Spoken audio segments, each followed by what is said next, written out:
After months of being delayed, Wonder Woman 1984 has finally been released to the public, whether on streaming or if you're like me in Canada, you have to rent it for $30. It brings back Patty Jenkins in the director's chair, Gal Gadot, Chris Pine, and introducing Kristen Wiig and Pedro Pascal as the movie's villains. So now that I had a chance to see it, I wanted to jump on camera and give my quick thoughts and opinions about it. If you want to talk about this movie with me, I welcome to do so, and I'd love for you to do so. Just comment all your thoughts and opinions down in the comment section below, and let's get a fun conversation going. And with all that out of the way, let's start talking about Wonder Woman 1984. So Wonder Woman 1984 this time around sees Gal Gadot's Wonder Woman in 1984, where she has to stop an oil tycoon from taking over the world with this wishing stone that grants him any wish that he commands. So Wonder Woman 1984 had been a long time coming. I really enjoyed the first Wonder Woman movie. I saw that in theaters with my friends a couple of years ago. Really had a good time with it, and I was really looking forward to what was going to happen and what Patty Jenkins was going to bring to Wonder Woman in 1984. So to start off, things that I really liked in Wonder Woman 1984 would definitely be the relationship between Wonder Woman herself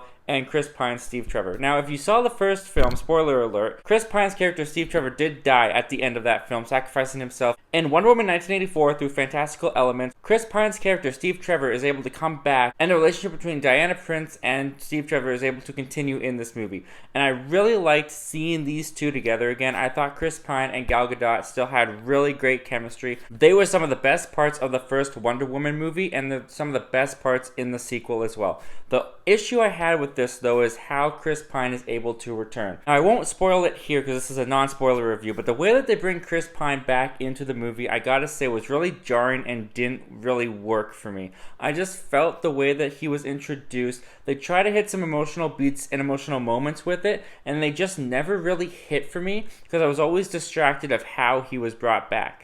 And even though I really liked seeing Gal Gadot and Chris Pine back again as these characters and having their dynamic and their relationship continue, it was always undermined by this really jarring and bizarre way of how Chris Pine was able to return. Alongside Gal Gadot and Chris Pine, we have Kristen Wiig playing Barbara, who's one of Diana's co-workers who looks up to her and she's envious of her, and she plays that kind of trope that you see in some comic book movie villains where she starts off, she's really clumsy and she's the unattractive girl, she's looked down upon by the rest of her co-workers, she feels invisible, and through events she gets these powers, and the way that Kristen Wiig's character went through that transition I didn't think was done any better than the comic book movies that we've seen that trope in before. And Kristen Wiig brings her shtick that she does in like almost every comedy movie of herself. The way that she plays the character is very Kristen Wiig-y. It's not that far of a departure for her.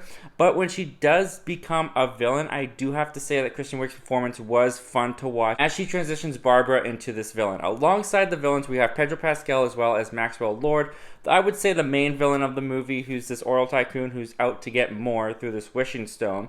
And the way that Pedro Pascal plays the character was a lot of fun. He plays it kind of over the top. He's really captivating to watch. His performance, I thought, was the best. I feel like he was the show stealer for sure of Wonder Woman 1984. Also, the cinematography for Wonder Woman 1984 I thought was gorgeous. The way that the color grading and saturation was really made the colors pop and gave 1984 this really energetic and vibrant atmosphere to it. The issues that I have with Wonder Woman 1984, though, all revolve around the script and the screenplay of the movie. I felt the movie had too many plot threads thrown in there that they don't fully deliver on, and I also felt like the pacing of the movie was really slow, and the pacing of the movie made this movie feel even longer. And this movie is a 2.5-hour running time movie, and there's no reason with this story for this movie to be that long, in my opinion. The movie also delivers on some fun action sequences that feel a lot more campier and a lot lighter than the action sequences did in the first Wonder Woman movie. They're a lot of fun and they're filled with energy, and when they're going down, I'm having a blast with them. But with the action sequences in this movie, while I thought that they were also directed really well, there's also very few of them in this movie, and there's action sequences in particular that sometimes the CGI looks kind of spotty and doesn't really look fully rendered, and I didn't think looked very good. The final fight, for example, in this movie, I thought was not very good at all. It's kind of dark and muggy. You can't really tell what's going on with the characters, and there's one character in particular that I thought the CGI just did not look very good on it at all. And while I didn't find Wonder Woman 1984 to be like the worst superhero movie I've ever seen, it's not even one of the worst superhero sequels I've ever seen. It's just kind of boring. I didn't find like there was all that much interesting in this movie. I feel like Gal Gadot, while she delivers a good performance as Wonder Woman, the script and the story doesn't really give her that much to do. It doesn't really make her that much of an interesting character this time around. I felt like the character of Wonder Woman kind of got lost in her own movie. I felt like Chris Pine, Steve Trevor, and Pedro Pascal are the show stealers of the movie and totally overshadowed Gal Gadot's character and performance overall in this movie this time around. Which is a shame because I really liked the character of Wonder Woman in the first Wonder Woman movie, and I just feel like here they didn't really give Wonder Woman too much to do on her own, and it made for her character to feel a lot less interesting to me.